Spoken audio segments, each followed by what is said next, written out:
దేవుని పరిశుద్ధ నామానికి మహిమ కలుగునుగాక. దైవ మర్మాలు. జీవాహారము నేనే, నన్ను తినువాడును నా మూలముగా జీవించును, ఈ ఆహారము తినువాడు ఎల్లప్పుడూ జీవించును. యోహాను 6:51. ఆ ప్రవక్తల శిష్యులు ఆకలితో నుండిరి. మన ఆకలి తీరుటకు ఆహారం ఎక్కడి నుండి తెచ్చుకొనగలమని ఆశ్చర్యపడుచుండిరి. అప్పుడు ఒక మనుష్యుడు 20 బార్లీ రొట్టెలను తెచ్చి ఆ దైవజనునికి ఇచ్చెను. జనులకు వడ్డించుడి, 2 రాజులు 4:42 అని ప్రవక్త చెప్పాను. అక్కడ అనేక మంది పురుషులు ఉన్నారు, రొట్టెలు మాత్రం 20. 20 రొట్టెలు ఇంతమందికి ఎలాగును సరిపోవగలవని వడ్డించు మనుష్యుడు అడిగాను. వారు తినగా మిగులునని యెహోవా సెలవిచ్చెను గనుక జనులు భోజనము చేయనట్లు వడ్డించుము అని ప్రవక్త ఆజ్ఞాపించను. వారు తృప్తిగా తినిన తరువాత ఎంతో మిగిలిపోయాను. నీ మెదడును, నరములను, కడుపును చెరుపు విషం ఒకటి గలదు. బహు నెమ్మదిగా దాని పనిని అది జరిగించును.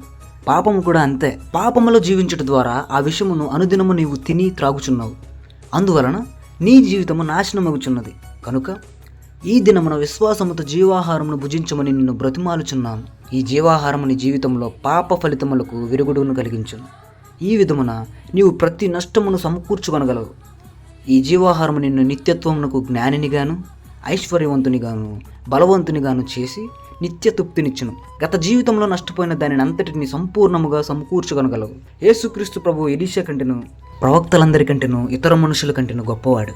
ఆయన ఈ జీవాహారమును ఈ దినమున నీకు అందించుచున్నాడు. ఆయన హస్తములలో నుండి దానిని తీసుకుని భుజించుటే నీ పని. ఆమేన్.